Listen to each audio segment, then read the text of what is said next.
دیوبندی کا ایک عقیدہ جو المفند علی المفند میں لکھا ہے کہ میں قبر سے فیوض حاصل کرنے کے قائل ہیں، یعنی قبر والے ہم کو دیتے ہیں، جب دینے والی ذات صرف اللہ تبارک تعالیٰ کی ہے تو قبر والے کیسے دیتے ہیں؟ اس کے اسباب کیا ہے؟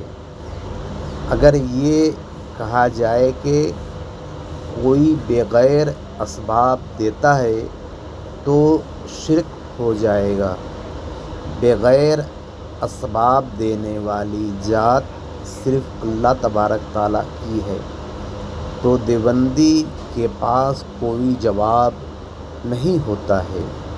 اور جب سنی اہل قبر سے فیوض حاصل کرتے ہیں تو اس کو دیوبندی قبر پجوا کہتے ہیں۔